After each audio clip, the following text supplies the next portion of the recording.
Okay. Thank you so much, Robyn, for joining me here at Coexistent. It's okay, Ray. Nice to meet you. Very nice to meet you. So I'm actually going to start by asking you a few questions about because I know that you have a record label and I know that you are very, very active and just hearing parts, because we were talking earlier and hearing parts of your story, is so, oh my goodness, it's so exciting. So I would love for you to, I would love to hear more about you and to give our audience more of a background story. Okay, start from the beginning, I guess. My name is Robyn Jax. I am from the Midlands in the United Kingdom. Currently, I run a record label called Tiergarden Records, which, as far as I know, is the world's first neurodiversity focused record label. I perform music solo under the alias Robyn Plays Chords. I'm in the transatlantic autistic duo, self-described The Companions, and I'm a performing artist and board member for Spectra Arts Company, who are based in Birmingham, UK. I am 31 years old and somehow have got to this stage in life and to this interview in one piece. That's so phenomenal. You're 31. You're active in the neurodiverse community. You have so many things going for you. So I actually want to start off from maybe when you're younger. Why did you get into music? That's a really good question. There's no simple answer. So when I was younger, I can think of listening to tapes that my parents had.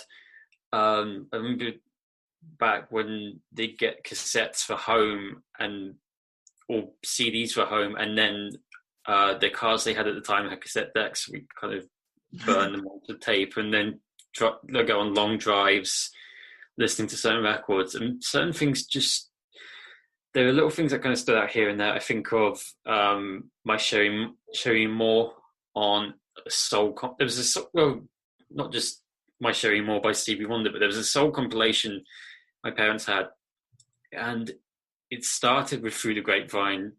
Heard it Through the Grapevine by the Marvin Gaye version, and then Say a Little Prayer for You, Aretha Franklin. It's just stacked. It is the best. The hits just keep coming, and when you have that kind of grounding in the very best things, you want to kind of dive deeper. And I stuck to listening to that and the records that my parents had. Mm-hmm. Music television was slightly better in the 90s. It sounds like a very nostalgic thing to say, but there was more of it. It was like you could watch something on the BBC 2 times a week. You always kind of keep on to things like Top of the Pops. Mm-hmm. And then when I would be 7 or 8, we had a thing where a new primary school opened up. I grew up in a village, mm-hmm. and they changed the schools here, and there's a new school, and they set up musical instrument classes. So mm-hmm. I went to violin to start with. Mm-hmm. There was someone who came from Leamington to teach us violin. Obviously, we had to do. Did you ever have to go through recorder classes to kind of? Yeah, I did that in 3rd grade. Yeah, I was. They kind of get a reputation is that the schools that think, oh, you've got to have a music class, so therefore here's something cheap, and everyone's going to play.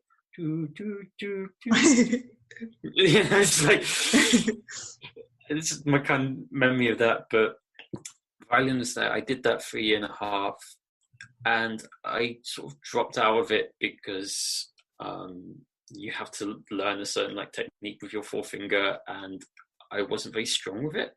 Mm. And because I was quite successful in learning stuff quite quickly, my teachers were a little bit less patient with me when I couldn't do the next thing, so it sort of drove me off for a while. But I still really like listening to music, again, CDs on long car journeys. And so that's how it was when I was like preteen. Mm-hmm. When I was in my teens, I moved to a. They asked you to, the teacher asked us to like sing our favorite TV theme tunes, and I only had like one in mind. I was like, to sing an instrumental seems silly, but I sang one show I could think of at the time, which was from a television show called TLC, which used a cover of "We Gotta Get Out of This Place" by the Animals. And two of my friends came up to me after, said that was really cool. Do you want to start a band? So they literally heard you singing and was like, let's make a band happen. Okay, that's cool. This is what happens when you have like French class. So from that, we basically started a trio and wrote some scrappy, horribly bad songs, and did a couple of practices here and there. It wasn't really going much with it.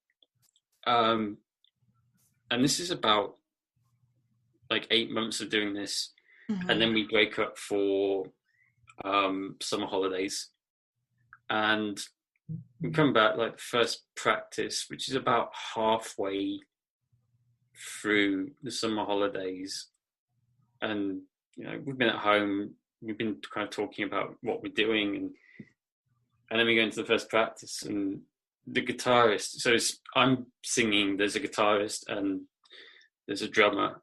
Mm-hmm. And the guitarist comes into practice and he's very like, the fingering for the chords is all over the place. It's like, what's going on? It's like, oh yeah, I just don't practice.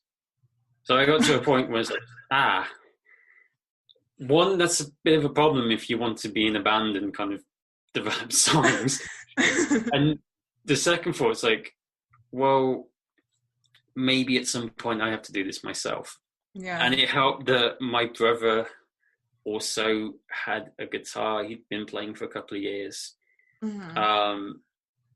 And there were things that when he learned to play certain tracks off of tablature, and then he'd play them back to me, and like, I can hear something is wrong with this. I recognize the original song and I can hear what you're playing wrong. And he was one to tell me, he's like, nope, because I'm playing exactly what the tab says. But the tab is not the song. The tab is not the song. The notes within it are the song, and I can tell this is wrong. So a little bit of sibling rivalry also really pushes you to learn to do the instrument. Yeah, so I guess that's where the foundation was. It was in those kind of like first 17, 18 years. That's where it started. Right. In just kind of getting into music and then like following that interest. That was actually really interesting. When you said that because they expected you to learn everything so quickly, I really resonated with that, because when you're somebody who can pick up things quickly, people don't, when you ask for help, they don't want to give you help, right? So yeah. I was wondering, like, how did you kind of, because I know that you went back to music, how did you navigate through that? Like, when you were like, I would love to know, how did you navigate through that? If I think about it at the time, so when I got to violin, this is in primary school, and I didn't really have the emotional vocabulary to kind of express this. Like, I'm not going to have the ability to got my 4-finger technique going straight away. Mm-hmm. But it was, and anyone can say that now. So it's like, well, as long as you're doing it and you take your time, and they'll come to you. But we were also tasked with like having weekly lessons and then going away with a notebook, and you go over with the exercises written down and you write down what exercises you've done. Mm-hmm. And then coming back the week later with the proof that you've done it, and then showing that you practiced. Mm-hmm. And if you're doing that on a like week by week basis, and 2 weeks in a row you're trying really hard to do this and you're not quite succeeding, mm-hmm. and your teacher then comes back and doesn't recognize the effort that you put in initially, Mm-hmm. and that she attributes it down to not trying hard enough, that's really dispiriting. That Yeah. doesn't really give anyone the drive to improve. Yeah, it's so crazy you say that, right? Because like I had the same experience. People will see that I could pick up things quickly, and then like math, I can't see numbers backwards. Like I can't see numbers quick enough. So I didn't have the same support I did when I was working in my science and math classes as I did maybe my humanitarian classes, because I was always the A student. So, that's why there are a lot of people that go through school and who are neurodiverse, and they're very passionate about something, but they get a teacher or an educator who just doesn't support them. And so, yeah, that's why I brought that up. I entirely agree with that, and I can recognise other things in my school past where that was the case. I'm thinking now of an art teacher who is like, must have taken to me as like, here is the top student. How is he not succeeding in my class? Mm-hmm. And he's sitting me down. And there's one instance where he sat me down for an extra 5 minutes after class ended. It's like, here's perspective. You're trying this, but it's not this, and it's this. And it's like, I understand like the mathematical element of how you draw something that's at a distance and the points, and you make all these references. Mm-hmm. It just doesn't come from my hands. It's just not meant to be, and it wasn't enough. It wasn't enough. And there's like,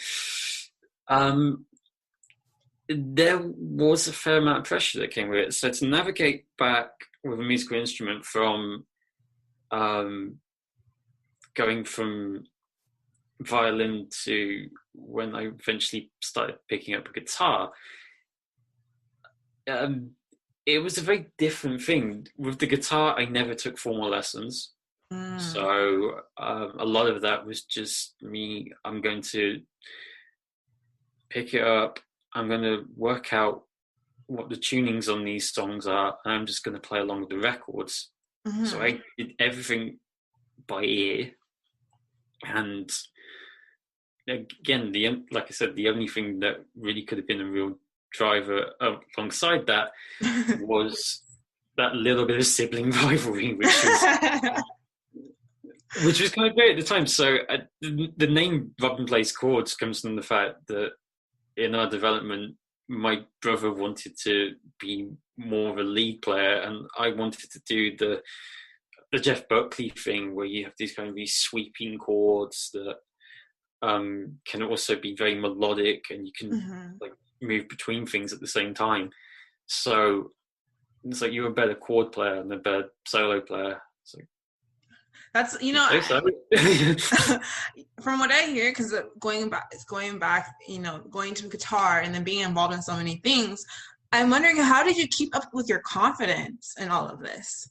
Because it sounded like you had to be very driven and very confident that you could do the things that you did. So how did you do that? I'm not entirely sure that's it's accurate. I think you just keep going. And with playing music, I did a lot of the first. I think one of the things that I got with being in the band originally that I was in when I was a teen, it then became a two-piece once I was able to pick up a guitar. And we got thrown into some gigs very early, and it made me realize that musically that wasn't necessarily what I wanted to do. And it took me a while to kind of like understand my sense of what it is that I want to do, and trying to develop my own musical language even then without necessarily having the tools to do it. When it came into like through my 20s, I didn't play live a lot. Playing gigs, everyone says the kind of like the usual foundation is that you learn your instrument to a point where you can write some songs with it that you can be proud about, and then you go out and do open mics, etc. This is a very kind of linear idea of how you get to a certain point. Yeah.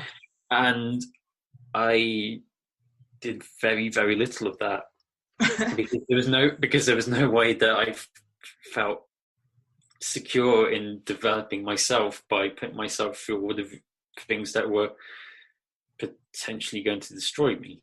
Yeah. So I think that it's made my development has been very, very slow, but it was the right speed. It had to be done that way. It couldn't just be throw myself out for 200 days a year in 200 different cities. Yeah. I admire people who do that, but it was never going to be the way I could do it.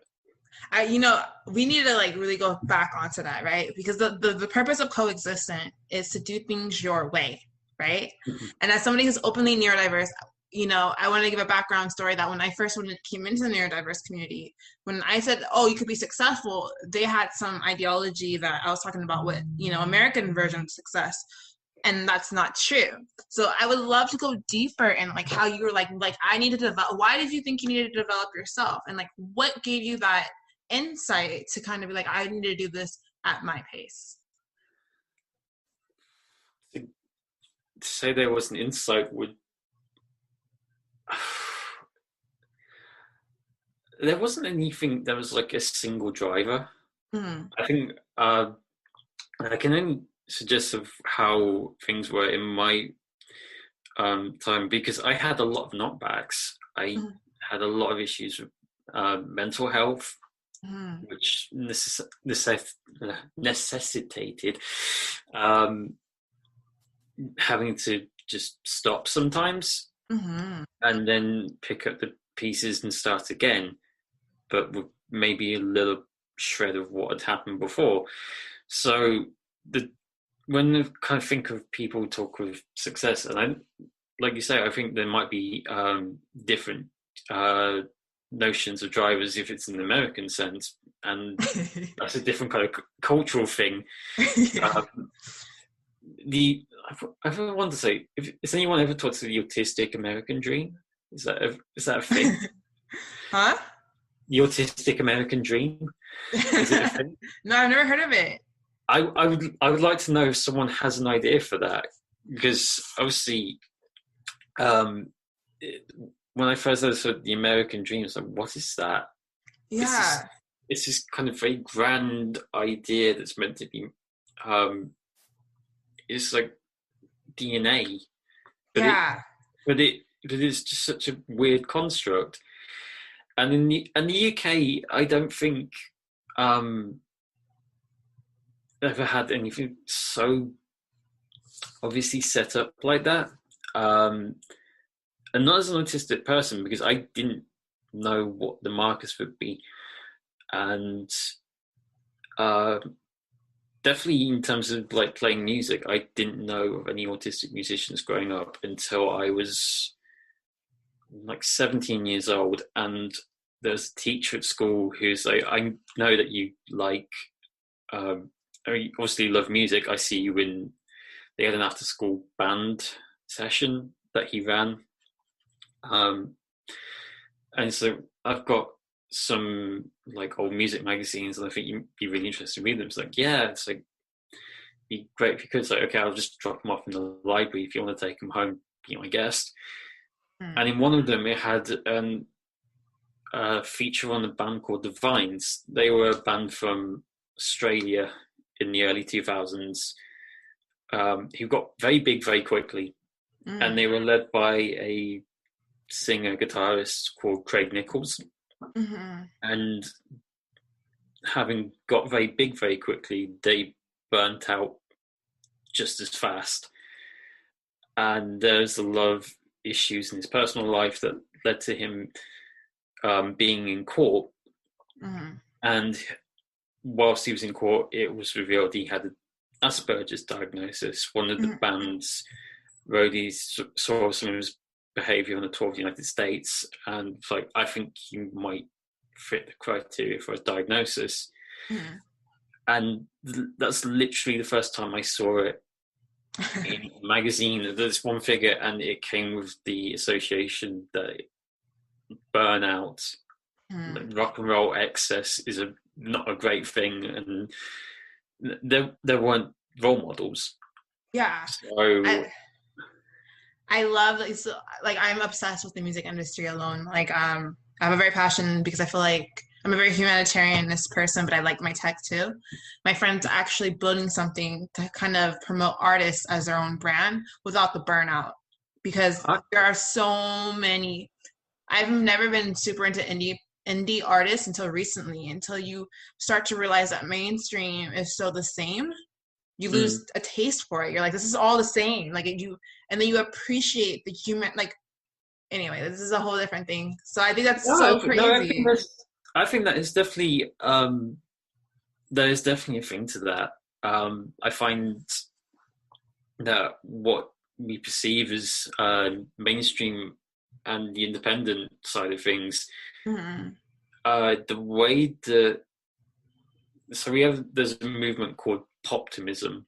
So the different phases of music journalese, where some people will say, like, poptimism is that you have a very positive view of popular music, that chart music is a constructive artistic force in its own right.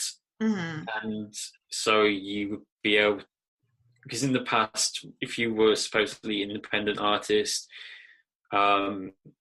you stood out against the system that put records into the number one slot.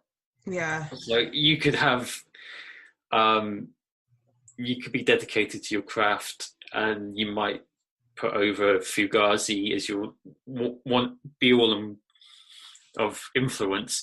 Yeah. But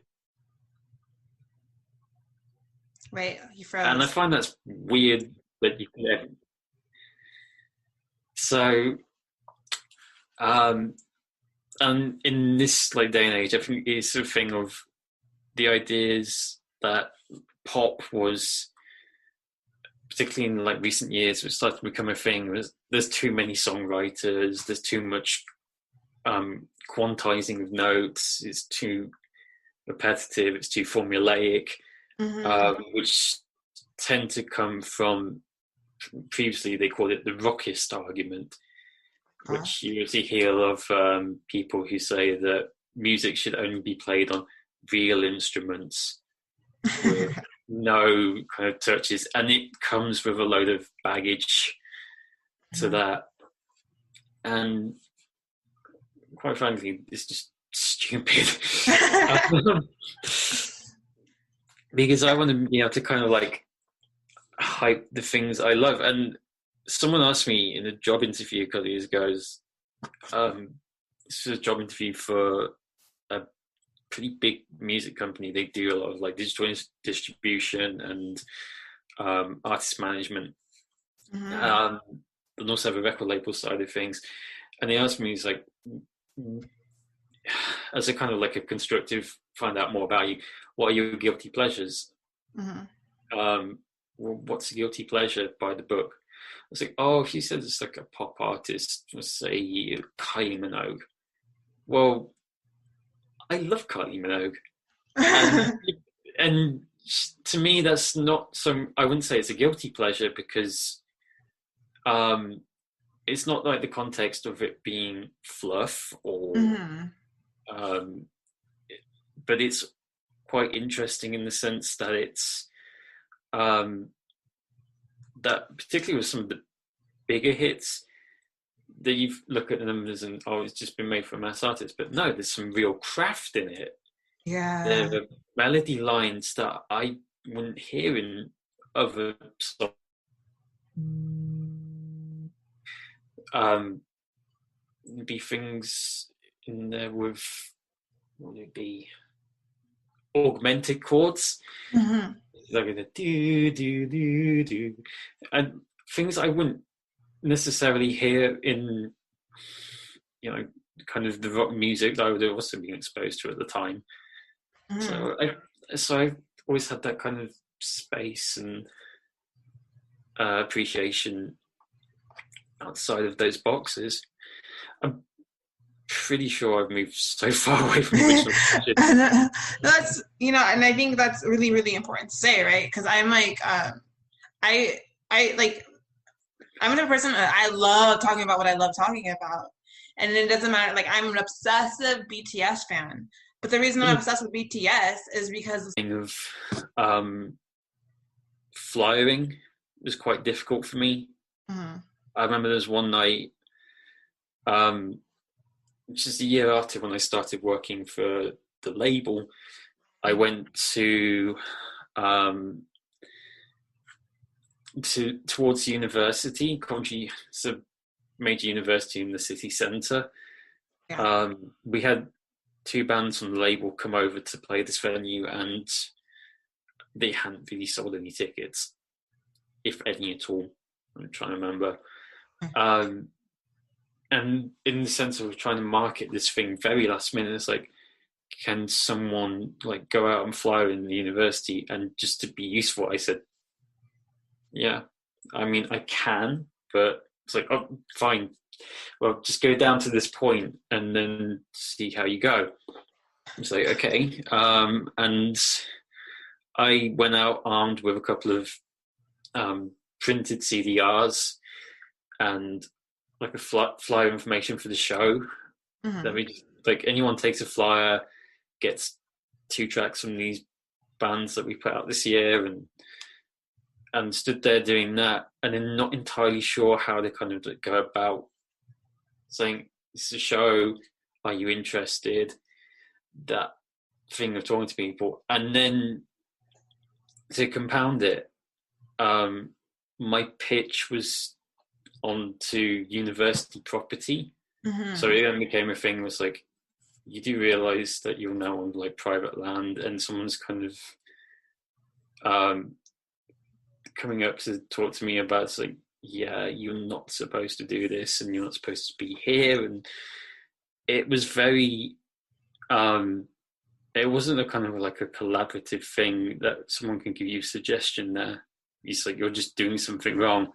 And I came back from that, and it's like, still armed with maybe 2/3 of the CDs. It's like, how have you not got rid of these? Uh-huh. It's like, well, I had a little bit of a run-in. I was like, well, why don't you just go down the road?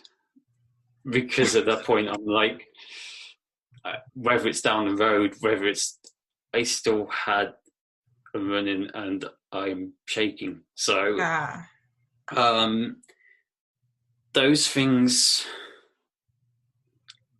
things like that were big learning curves, and they do kind of rough you up a lot.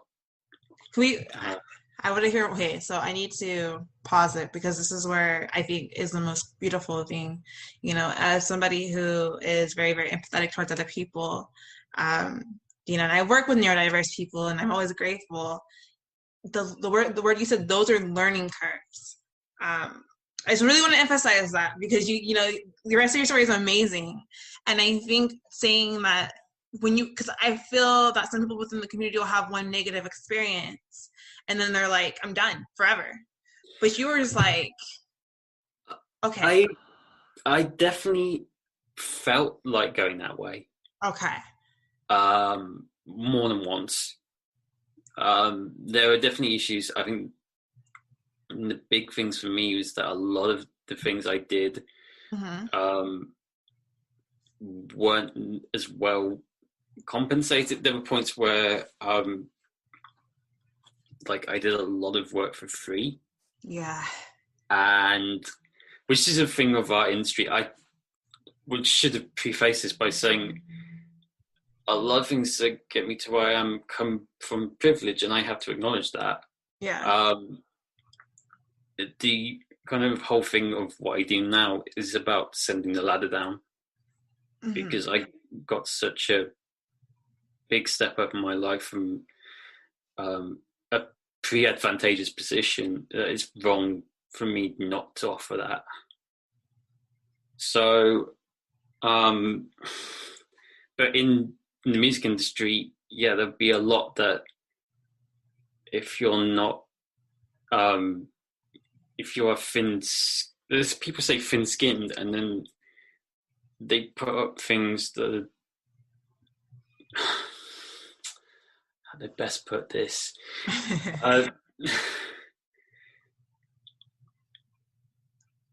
No one wants to.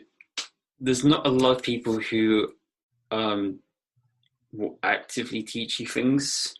It is a lot of it's like based on shared experience, strong support networks, which can be very self-selective, and then maybe all the other things you find out by accident.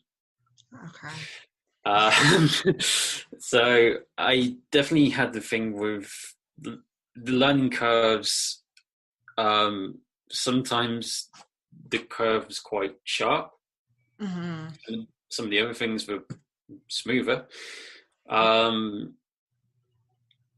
some of them I'm still on a curve waiting for the apex to come. Yes. There are so many different ways that you approach things, and I'm still, obviously everyone's learning every day. The tools of the industry keep changing, and I mean, yeah, if you'd asked me, like as a 11-year-old, kind of listening to, what was I listening to in 20 years ago? What was that in 2000? Like all the stuff from 2000, I probably would have picked up like 3 or 4 years later. Yeah. So I'd have gone back to records from that time. Days of the Galaxy by Years Polly was what I was listening to. But the idea is like, oh, you could listen to this on a handheld device, on an app that's also shared. It's like every song in recorded history that sits on a digital distributor. Yeah. What's this thing you're suggesting now? And it exists, and it's absurd, and there are things that come with that. On my side of things now, where I can understand how to play stuff on it. I understand how to upload it to a network that then distributes it to that.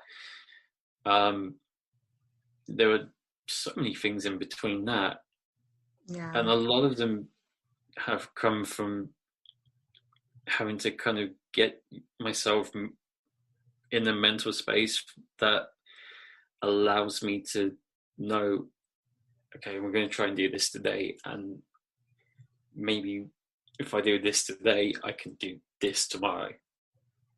That takes a lot of energy, Yes, and a lot of resources that I guess I don't know if you subscribe to the idea of spoon theory. the what? Spoon theory. A spoon theory. Spoon. Well, it's the idea that I don't know. I guess it best describes sort of like Alanis Morissette. It's like 10,000 spoons when all you need is a knife. But the idea is that you have a certain amount of resources to handle any situations in a given day, and we call them spoons.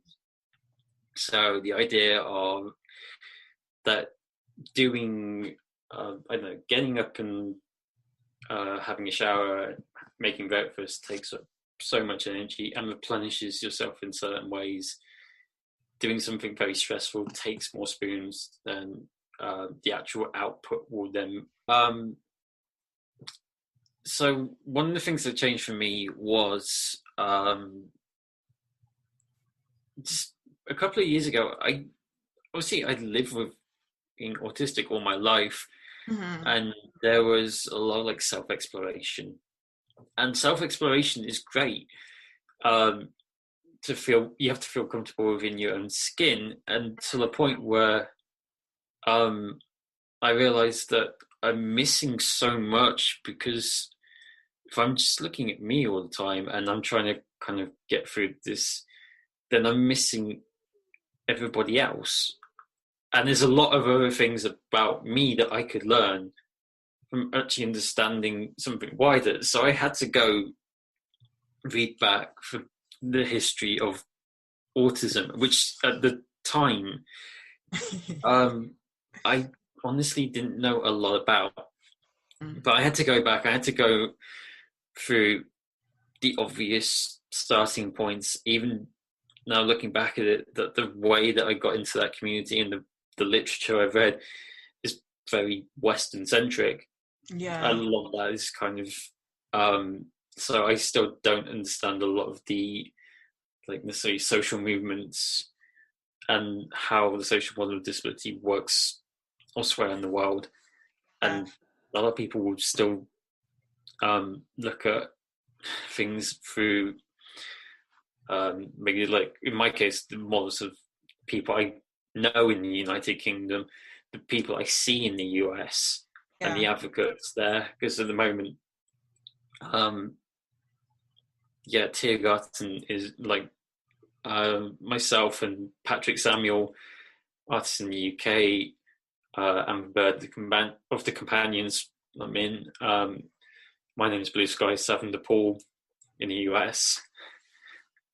But at the same time, it's to kind of make it a kind of a global community, you have to know what the context of that global community is.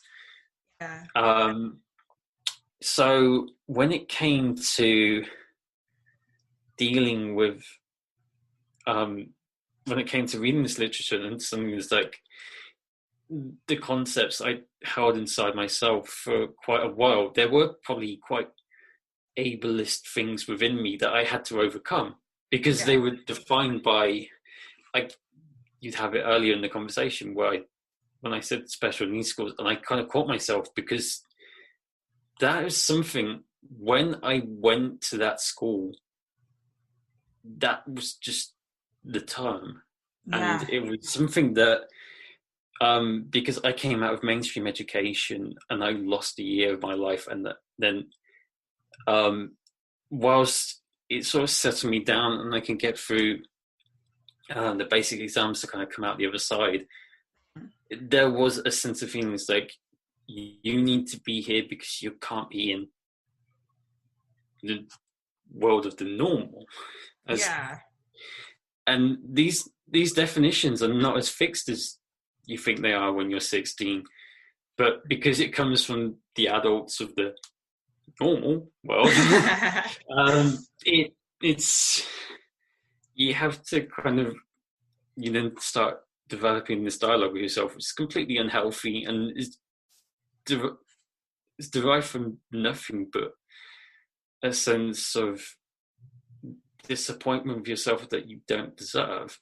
So I definitely had to kind of overcome a lot of that. There are things within the autistic community, I think, that we can't, like, again, what we're saying at the top of this is it the autistic community or is it the autism community? That people have such personal relationships to the language that we use around this, and that also defines how we talk to one another. So I think it's very knotty, and because people come with it with so many layers of social and personal baggage, consensus is really hard to find. It's not impossible, but it's hard, and we have to work harder for it. And whilst, we talk amongst ourselves, we had to say what even further by the society around us.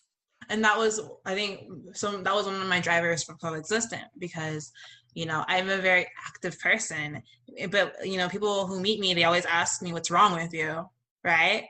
And they always want to know, they always ask me if I'm taking medication. Like, they're like, why are you so happy all the time? And I'm like, because I'm excited. But that's because I'm being fed so many different exciting things all the time, you know. But, even I was talking, because the girl I interviewed before, she has schizophrenia, and she was like, there are variations to schizophrenia that people don't understand. It's not just psychosis all the time. No. And so she's like, there's that misrepresentation. you know, and I know with the neurodiverse community, like coexistence is supposed to be that light, right? You can't fight darkness with darkness. And I feel like, you know, like 85% of people with autism in the United States cannot find a job even though they have a PhD. It's a really, really high unemployment rate. That kind of scares me as an ABA therapist, because I meet these kids who, you know, work about 16-hour days. These are kids. These are 8-year-olds. 16 hours, because they have school, then they have speech therapy, then they have occupational therapy, then they have ABA therapy. So from the time they wake up to the time they go to bed, they're in some kind of training, and then you're telling them they're doing this, and they're missing most of their life, and then when they come out, they can't find employment. Like that gives me anxiety. You know, that gives me a lot of anxiety. And then working in crisis, seeing that some of these kids are given away by their parents because their parents don't understand how to handle them, or there's not a community to support them, or the parents can't see a future for them. It shows you where we're needed, right? Yeah. And so the reason for coexistence is to tell the world, hey, like your autism is just means that you get a different, I don't even say set of rules, but you just function differently. And doesn't mean it's better, but you could choose to make it any which way you want to make it. And so the reason why, see, I'm taking it backwards, we're going somewhere. Yeah, I know. But I like that, though. I think those things do come back around to the points. Everything comes back to a universal. So, yeah, and that's how it was. Because I originally was asking you about your mental health, right? Because I feel like people will say, like with ADHD or like ADHD, you either have really high, big highs, and then you have really, really lows. Like you don't have a really good emotion regulation system. And so this is why it's so exciting to hear about you overcoming your mental health, but also building a relationship in an industry that is made to kill souls. Yeah, I got it. Like, that's actually one of the things.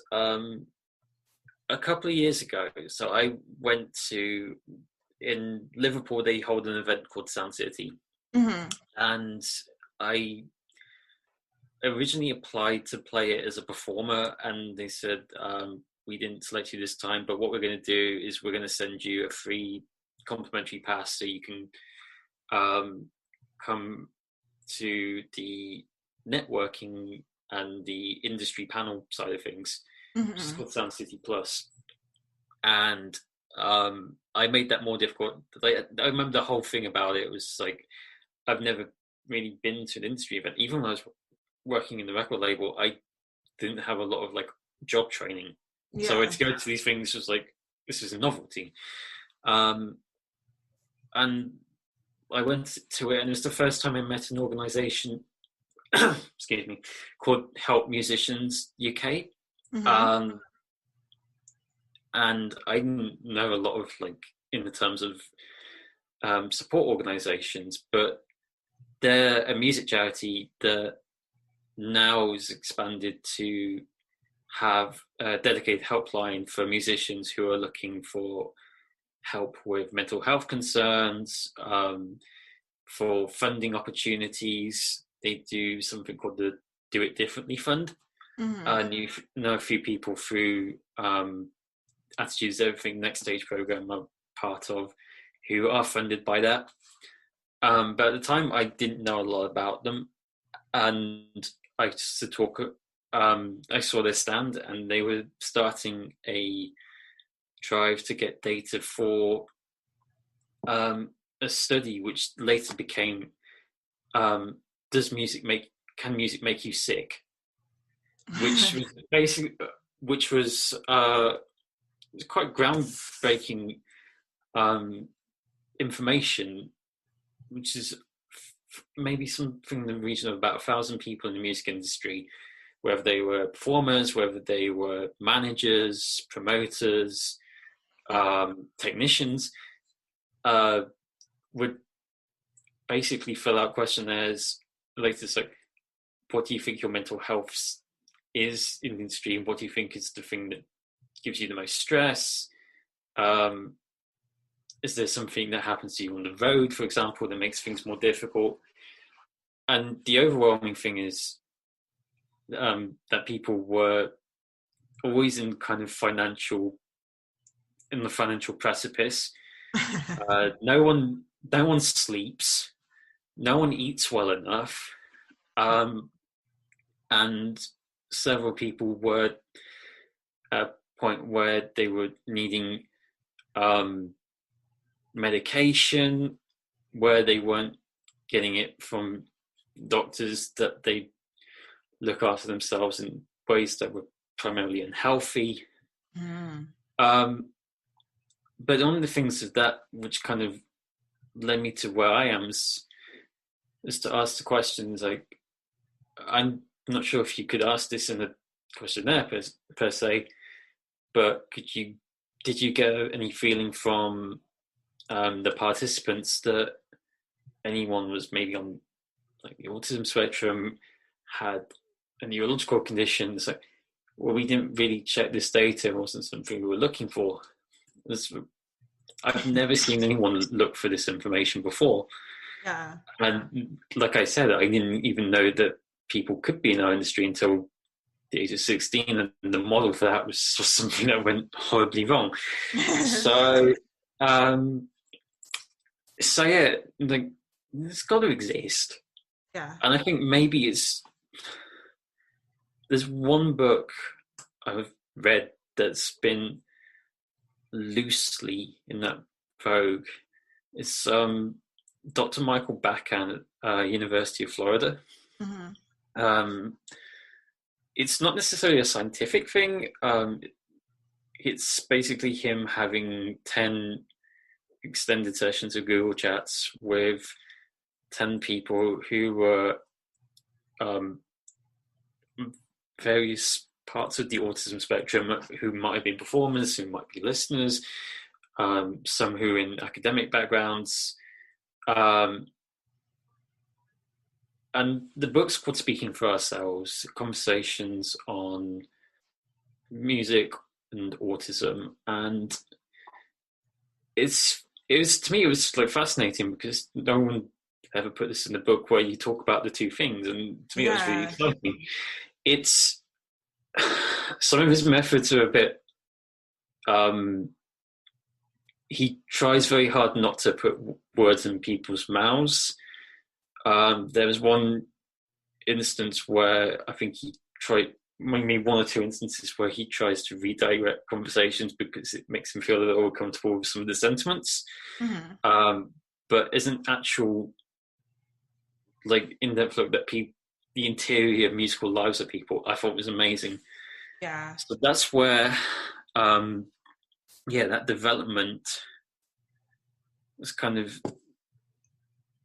was a driver for me. And things like that kind of influenced Tiergarden's way of thinking. And I think there's something that, getting back to where we came from, I'm telling you, it's always it's something that is that you have these attitudes in young people who are, I think in this country it's like 1/6 of people on the spectrum have some form of employment. Yeah. Some of the like historical figures. And I remember going at one point in my life, when just before I started working for the venue, going for training through a company called Remploy, who was a sort of government assisted scheme. They had things like warehouses, and you basically go through like job training with a supposed like twist for diversity. And I did this for maybe 2 months, and it was some of the most dehumanizing things I've ever had to go through. So it was so awkward. And do you ever think of, because you said right now, you said, you know, I'm trying to figure out, as somebody who's trying to figure out how do we get more people on the spectrum employed. You said government assistant. It was so dehumanizing, right? I think with Wembley was this, like, a very specific model. And up until I think it was maybe like after I did that, and maybe a year after I did that, they had this huge scandal where it was that they had people working in their warehouses below minimum wage, whilst they were losing a lot as a kind of company. They were losing a lot of money, and their executives were being paid off with $5,000 cars. So it was the same kind of like government money to do what effectively should be kind of like a public service, and just like pocket the extra. So it was really, that was kind of like, yeah, no wonder it was kind of so awkward at actual person to person level. For like the lack of wider attention, because those kind of things don't, like, you can have a thing about how to write a CV, and you do that over and over, how to write a cover letter, rinse, repeat. No one can really give a new, diverse person that sense of interpersonal understanding. Yeah. No one's been able to do that. So, and then you work in musician, you have your own label, so you do manage people, right? I have to, and it just is impossible without it, unless you kind of want that label to purely exist as this is the hope. Obviously, I administer my own stuff. Yeah, that's fine. But realizing after a while, it's like, well, you can only do so much with it. You're only going to make one record every 4 or 5 years. So when it comes into other things that I was interested in, it does become a thing of having to sit down and talk with people about, particularly because a lot of them, people I've talked to in the past who've been interested in working for Tiergarden, there were things that they don't necessarily have kind of tied up. So you want to kind of talk about making sure and things that you don't necessarily want to kind of do when your creative mindset is like, I've made 4 records in the same amount of months, and you have this great creative drive, but they don't necessarily have some of the more kind of advanced things that are just the little steps that you can take care of to make sure that your music is best served. So I know for a fact that I've been trying to deal with some of the recordings of artists who are not signed up to performing rights organisations, who would look after, if your song gets played on the radio in this country and you're a member of a performing rights organisation, they can match the song and the recording to when it was played on what station, with that might have a certain payout rate, and it will report back to you within a quarter or so, and it'll tell you how much you're due as your performance royalty. So in some radio stations that could be £20-30 a play.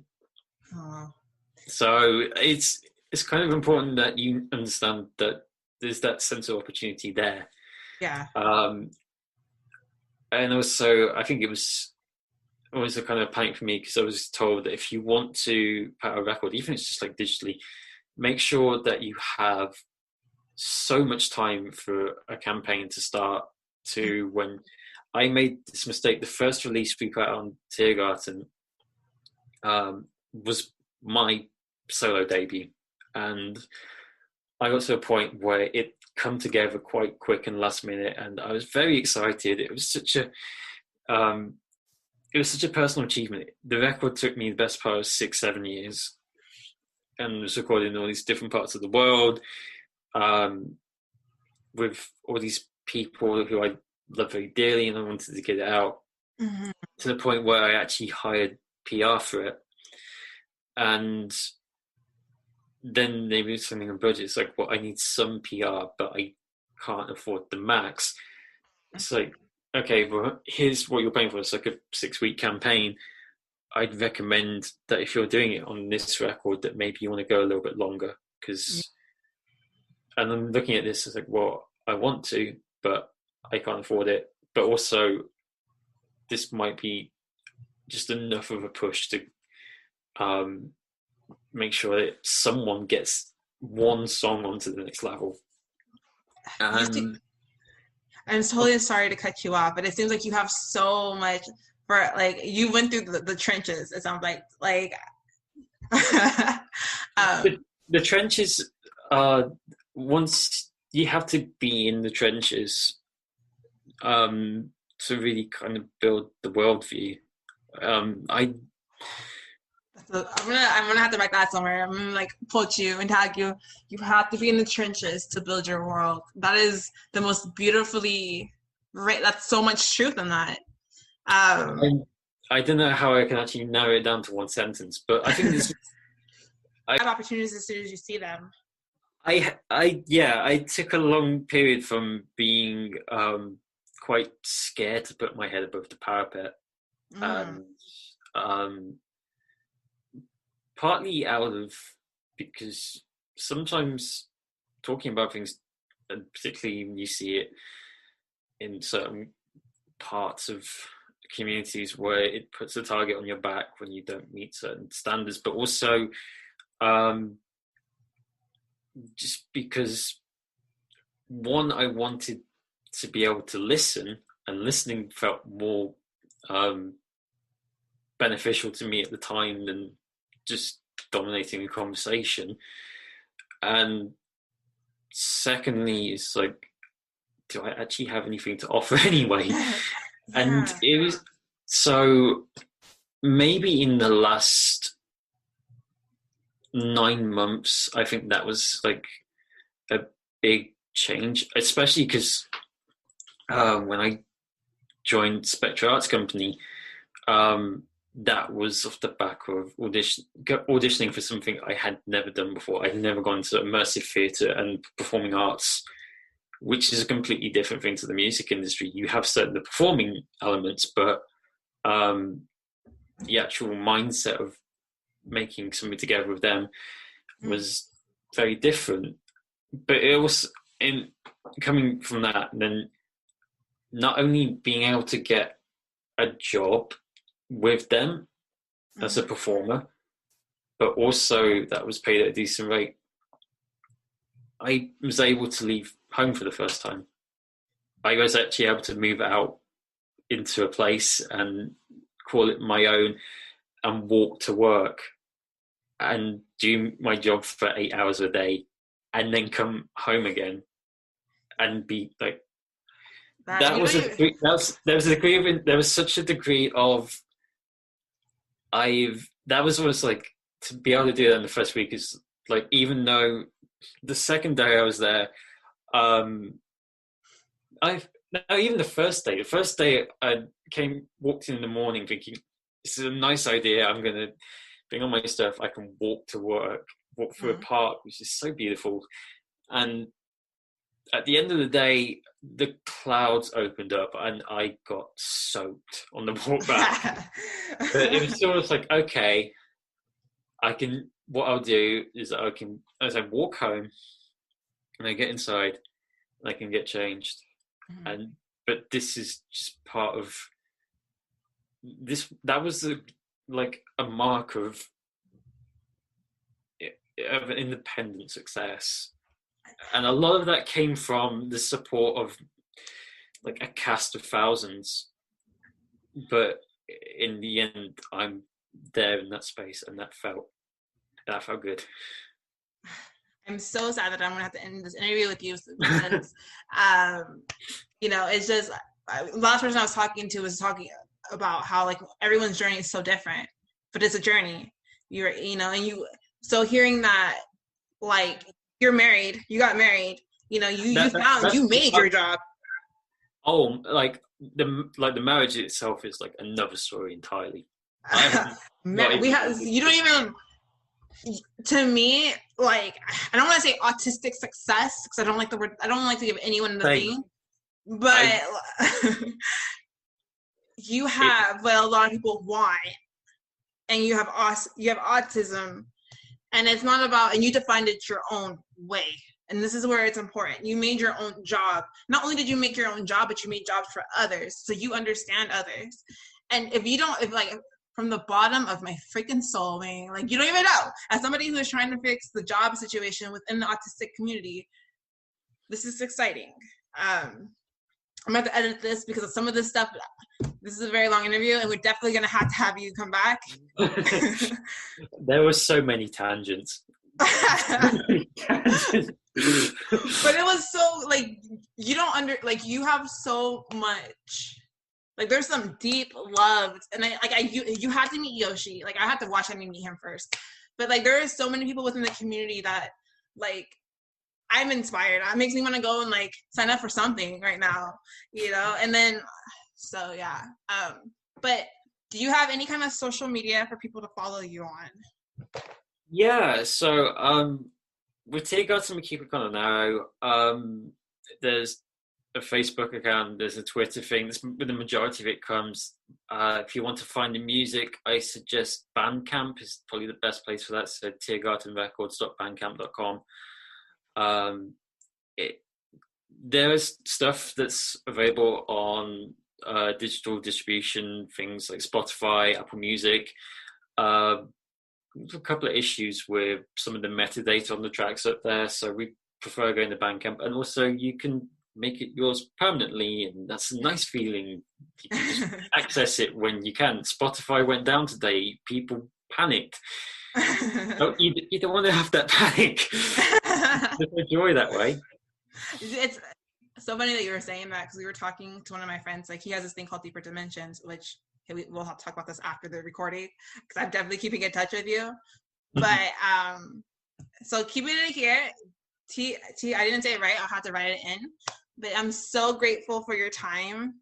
And is there anything else you would like to share? Oh, I would like to leave with words of wisdom, but I felt that they're probably buried somewhere within the last 2 hours anyway. I guess with Tiergarden, there's also a submit form somewhere on the official website, tiergardenrecords.com. I'm always open to hearing new diverse artists that haven't made my radar before. I'm interested in people collectivizing together and making those kind of, like you said, the Autistic Musicians Network on Facebook is a very small group at the moment. And when I got asked for admin rights by my friend, Ziggy, who is a composer in his own right, he's another fantastic autistic musician. I think someone should point to you. He was just like, yeah, we're really bad at posting stuff and getting content together, but yeah, I think I think there's a kind of sense of development that there's a space that you can talk about those things that affect us and within the industry. I'm part of the Attitude is Everything Next Stage program, which we have a lot of conversations on these things about access. Predominantly it's a live music thing, but there's also a lot of conversations that I know from past experience go to the everyday existence of whether it's a record label environment, whether it's working in a venue, whether it's being a performer, all these things along the way that you have to navigate, and somebody's going to like trip you up once in a while.